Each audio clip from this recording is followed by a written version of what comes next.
बिहानको खाना खाएर चाहिँ हामी 5 गोर्खे चाहिँ आइतबारको छुट्टीमा चाहिँ घुम्न यसो तयारी हुँदैछौँ। हामीलाई चाहिँ लिनलाई चाहिँ हाम्रो कम्पनीको इसानिम भन्ने चाहिँ बुढोले चाहिँ हामीलाई यसो रुमसम्म लिन आयो, तल बस स्टपसम्म। त्यहाँसम्म चाहिँ हामी बुढोसँग जिस्किँदै गफ गर्दै गयौँ।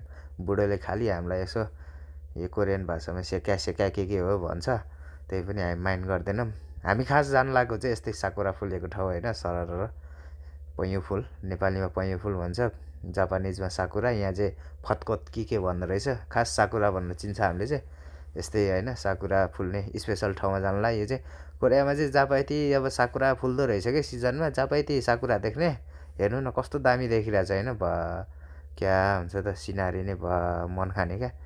सेतो पातै नभएको जस्तो क्या, पातै देख्दैन, फुलै फुल मात्रै।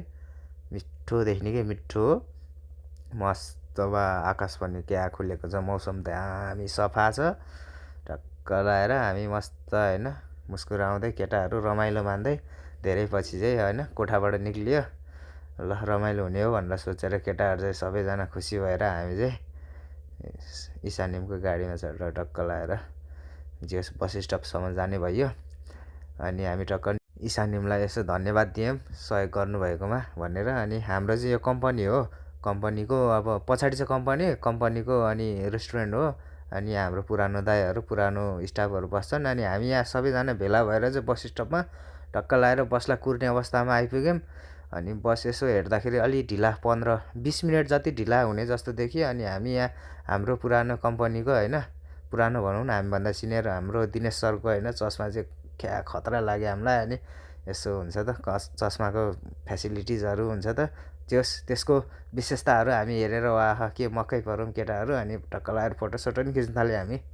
फोटोसोटो खिच्ने यताउता गर्ने मस्त होइन बस कुर्दैछ। अनि केटाहरू हावादारी गफ हुन्छ त, कहिले के भन्ने कहिले के। हाम्रो यहाँ पुरानो दाइ हो।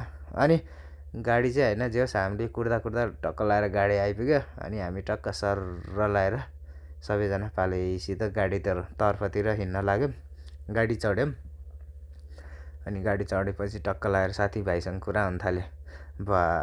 कोरियाको त अनि लोकल बस हुन्छ त, गाउँतिर गुड्ने गाडी नै हाम्रो डोमेस्टिक प्लेन भन्दा नि खतरा छ है भनेर पुरै केटाहरू हुन्छ जिस्किँदै गफ गर्न थाल्यो। धेरै समयपछि चाहिँ यसो सहर छिरेको जस्तो फिल भयो हामीलाई। किनकि हामी चाहिँ यो ठ्याक्कै सहर जस्तो भन्दा थोरै अलिकति माथि बस्छौँ।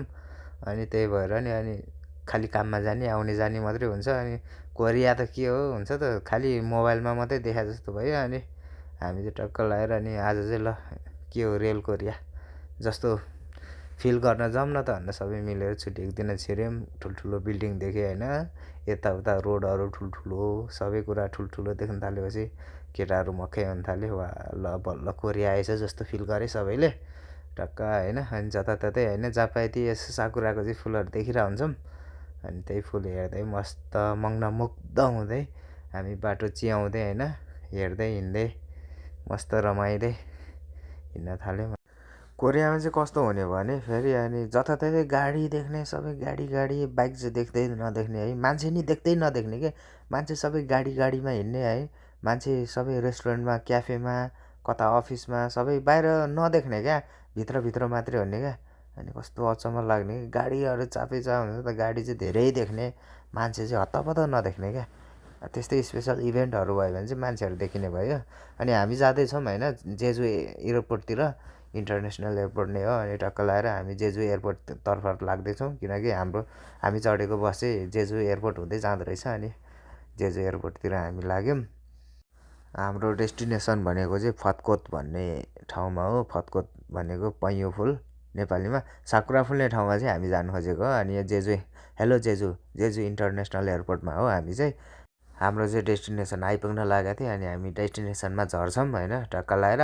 त्यसपछि हाम्रो पुरानो सन्तोष दाइ हाम्रो कम्पनीको, उहाँलाई चाहिँ पर्खिरहेछौँ। अनि दाइले चाहिँ छोरा लिएर आउनुभयो। दाइको चाहिँ अब छोरा हो, नेपाली छोरा हो तर भाषा चाहिँ कोरियन बोल्छ। दाइको चाहिँ हाम्रो दाइको श्रीमती भाउजू चाहिँ जस नेपाली नै हो तर कोरियन नागरिक क्या, कोरियन हुन्छ त सिटिजनसिप भएको भनौँ न, हो त्यस्तो हो। अनि दाइले चाहिँ टक्क लगाएर हामीलाई अगाडि, दाइ अगाडि हामी चाहिँ पछि जान थाल्यौँ। अनि सर दाइको छोराले पुरै गोहीलाई चाहिँ सर टाउकोमा पुच्छरमा समात्दै टाउको घिसार्दै हिँड्दैछ। हामी चाहिँ यस्तै लान्थाङ लुन्थुङ ल्यान्ठाङ लुन्ठुङ कुरा गर्दै कहाँनिर हो साकुरा फुल्ने भन्दै होइन दाइको पछि पछि जान थाल्यो। अनि त्यसपछि हामी यसो हिँड्दा हिँड्दा गर्मी भयो भनेर अनि सोम दाइ चाहिँ पानी लिन जानुभएको थियो। खै कता हो सोम दाइ खोज्दा खोज्दा भेटेन। एकछिनपछि सोम दाइ आइपुग्नुभयो पानी लिएर। धन्यवाद सोम दाइ पानी दिनुभएकोमा। अनि टक्क होइन दाइको छोरालाई अघि अघि लिँदै होइन हामी चाहिँ पछि पछि ल्यारेङ ल्यारेङ ल्यारेङ ल्यारेङ साकुरा फुल्ने कहाँ हो भन्दै हेर्दै जाँदाखेरि ठ्याक्कै यहाँ पो रहेछ साकुरा फुल्ने। दामी देख्ने जस दामी मस्त क्या खतरी देख्ने रहेछ ठाउँ चाहिँ एकदम एक्साइटेड क्या। हामी त कति एक्साइटेड भयौँ क्या। नेपाली त भइहाल्छ नि कोरियनहरू धरि नै एक्साइटेड। अब एक्साइटमेन्ट त कति धेरै क्या सबैको। यहाँ आइयो जस फोटो खिच्नुपर्छ भन्ने हामी सोचले आयौँ। जस तालमाल हेर्दैछौँ गाडीहरू हिँडेको छ कसरी खिच्ने फोटो। गाडी रुक्दैन फोटो कसरी खिच्ने। हामीले अब के गर्ने त भने सोच गऱ्यौँ। जेसुकै होस् फोटो खिच्ने गाडी आउँछ गए जान्छ। यसो समय मिलाएर टाइम मिलाएर टक्क बस्दिने गाडी आउँछ भने अनि टक्क गाडीलाई चाहिँ हामी चाहिँ यसो मौका मिलाएर होइन कतिखेर गाडी अलि आउँदैन अनि त्यसपछि चाहिँ टक्क रोडमा छिरेर अनि साकुराको फुलमा फोटो ठ्याक ठ्याक ठ्याक ठ्याक खिच्न थाल्यौँ सबैजनाले पालैसित। हाम्रो चाहिँ अब सोचेको जस्तो भएन। अनि अब त्यसपछि अनि दाइ अब यस्तै हो। अब दाइलाई चाहिँ अब छोरा पुर्याउनु थियो घरमा। अनि दाइ चाहिँ छोरा पुर्याएर आउँछु भन्नुभयो। हामी चाहिँ अनि दाइको छोरालाई अब ह्यान्डसेक गरेर होइन अनि छुट्यौँ। अनि टक्क लगाएर फेरि भेटौँ ल भनेर बाचा गऱ्यौँ दाइको छोरासँग। अनि दाइ तामाङ हो फेरि है जङ्गी छ हेर्दाखेरि नै क्या ल। अनि त्यसपछि हामी चाहिँ अब दाइ चाहिँ अब छोरा पुर्याउनु जानुहुन्छ। हामी चाहिँ नेपालीको रेस्टुरेन्टमा जाने कुरा भयो सुन्निता दिदी भन्नेकोमा। अनि हामी त्यतैतिर लम्किन थाल्यौँ लमक लमक लमक लमक रमाउँदै खुसी हुँदै। धेरै दिनपछि चाहिँ नेपाली खाना खान पाइने भयो भनेर सबै केटाहरू उत्साहित थिए। म पनि धेरै खुसी थिएँ। अनि पुन भाइ पनि ल मस्त आज चाहिँ मोमो खान्छु भनेर पुरै पहिलेदेखि मोमो भनेर हिँडिरहेको थियो। अनि जस हाम्रो नेपाली खाना खान पाउने ठाउँ रेस्टुरेन्टमा पुग्यौँ हामी टक्क लगाएर अनि चिल भाडामा मस्त रमाउँदै होइन ल अब चाहिँ मस्त हान्नुपर्छ भन्ने सोच भयो हाम्रो।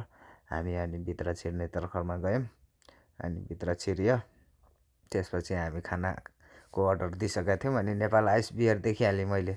मलाई त फेरि अनि त्यस्तै हो कुरा त्यस्तै हो। अनि दाइ आइसक्नु भएको थियो। अनि हामी टक्क लगाएर खाँदैथ्यौँ खाएर अनि सकिन पनि थाल्यो। अनि त्यस्तै हो अब छुट्टी भने यस्तै हो खानपिन भने यस्तै हो जस मजा आयो मजाले खायौँ। धेरै दिन पछाडि नेपाली स्वाद खान पाउँदा सबैजना खुसी भएको थियो है। अनि सबैजना खाएर अब ल अब चाहिँ यस्तै भयो ढिलानी हुन थाल्यो अब जानुपर्छ हामी कहाँ केही काम छ भनेर हामी निक्लिन थाल्यो। फेरि कसम यस्तो औडा भयो कि पहिला मैले अब आउँदै गर्दा होइन नेपालबाट आउँदै गर्दा मोबाइल हराएँ। पछि यो चाहिँ मेरो ब्याङ्क कार्ड हो। ब्याङ्क कार्ड धन्न हराएनछ।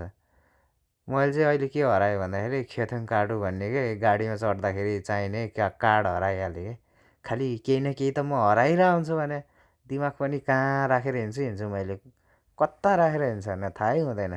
मैले त ल छोडेँ एकछिन बाद होइन मैले अब हुन्छ त गाडीमा चढ्ने होइन खेथुङ कार्ड भन्ने छोडेछु भन्ने कुरा गर्दा गर्दा यो मेरो छेउमा भएको साथी छ नि लाफालाई थाहै छैन मोबाइल कहाँ छ भनेर। उसले फेरि अघि नै त्यो हामी नेपाल रेस्टुरेन्टमै खाइरहेको ठाउँमै चाहिँ मोबाइल छोडेर आएछ। साथीलाई मतलब छैन चिल पारामा हिँडेछ। अनि एकछिन पछि अनि याद आउँछ उसलाई ल मैले मोबाइल कहाँ छोडेँ भनेर। अनि त्यसपछि अनि म एक्साइटेड हुँदै ल गाइजहरू एकछिन रुक लाफाले चाहिँ मोबाइल उतै छोडेछ भनेर मैले सुनाउनु पुगेँ। अनि लाफा ल अनि केटाहरू चाहिँ के छोड्छ भनेर अनि होइन सबै टुवा पर्न थाल्यो। मैले कार्ड हराएँ गाडीमा चढ्ने कार्ड। अनि त्यसपछि लाफाले मोबाइल हरायो। अनि त्यही अहिले रेस्टुरेन्टमा जान थाल्यो। दुईजना दौडी सबैजना हाँस्दै थिए के हराउँछ भनेर।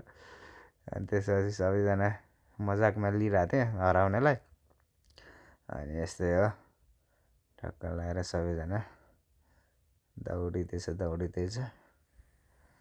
अनि मैले हराएको भने चाहिँ यही कार्ड हो है खेथुङ कार्ड भने टी मनी के भन्छ। यहाँ चाहिँ मेरो लगभग कति नेपाली 1200-1500 थियो। त्यो पैसा कहाँ हराएँ। फेरि अर्को किन्नुपर्ने हुन्छ मैले खालि हराउँछु मैले। दिमागै ठिटाउँछ छैन। अनि लाफा चाहिँ होइन केही समय पछाडि चाहिँ गएर आएर मोबाइल लिएर आएँ है। अनि खुसी भयो लाफाले, जेस मैले धन्न मोबाइल हराइनछु भनेर। अनि यस्तै हो, सनसेट हुँदैछ अनि यस्तै मिठो देखिरहेको छ जो सिनारी। हामी चाहिँ अब रुम जाने तर्खरमा छौँ। अनि त्यसपछि गाडीको वेटिङमा हो हामी। त्यसपछि गाडीको वेटिङ गर्ने ठाउँ पनि दामी दामी छ क्या, नेपालको महल जस्तै छ त। अनि जेस मस्त रमाइलो भयो। अनि हामी जेस छेजुदोमा हो खासमा। अनि छेजुदोको सबैभन्दा हाइएस्ट टावर भनेको कति 38 फ्लोरको हो। 38 फ्लोर भनेको चाहिँ 38 तल्लाको बिल्डिङ। हामी 38 तल्लाको बिल्डिङमा चढ्दैछौँ। अनि त्यहाँबाट कस्तो देखिन्छ भने हामी जस मस्त होइन गयौँ, दामी देखिने रहेछ मस्त। सबैजना जस 38 फ्लोरबाट सबैजनाले चाहिँ छेजुदोको चेजुसी भन्ने एरिया चाहिँ निहाल्दै थियो। म चाहिँ यताउता लटाङ होइन सानोतिनो क्याप्चर गरिरहेको थिएँ। जस आज चाहिँ कोरिया आएको हो जस्तो फिल भइरहेको थियो क्या सबैलाई, मलाई पनि त्यस्तै भइरहेको थियो। अब ल यस्तै हो, अब भइगयो, अब हेऱ्यो अब जानुपर्छ भनेर फेरि अब 38 फ्लोर तल जानुपर्ने भयो। हामीले चाहिँ तल यस्तो खालको आर्ट देख्यौँ होइन, 2 करोड क्या हो कोरियन वन भनेको, नेपाली 20 लाखको आर्ट केही देखेन। 20 लाख पर्ने आर्ट पनि देखेँ तर केही देखेन त्यो आर्टमा चाहिँ। अचम्मको आर्ट देखेँ है। अनि यसो होइन यताउता माटसाट यसो हेऱ्यो होइन, टक्क लहर हिँड्दै यताउता केटाहरू हुन्छ त सामान्य चहलपहल। अब हामी त नयाँ भयो, केही थाहा नै होइन, यत्तिकै अब हिँडेको छ। अब चाहिँ होइन अब हामी चाहिँ घर फर्किन थालेको। अनि हामी चाहिँ बाहिर निक्ल्यौँ इमार्टबाट। अनि त्यसपछि सबैजना ल अब गाइजहरू अब घर जाउँ भन्ने कुरा भयो। अनि हाम्रो यहाँ सोम दाई हुनुहुन्छ, हात हल्लाउने दाई होइन, टक्क ल्याएर ल दाई अब घर जाउँ भनेको। ल भाइ ल जाउँ भोलि भेटौँला, भोलि काममै भेट्नुपर्छ भन्नु थाल्यो। अनि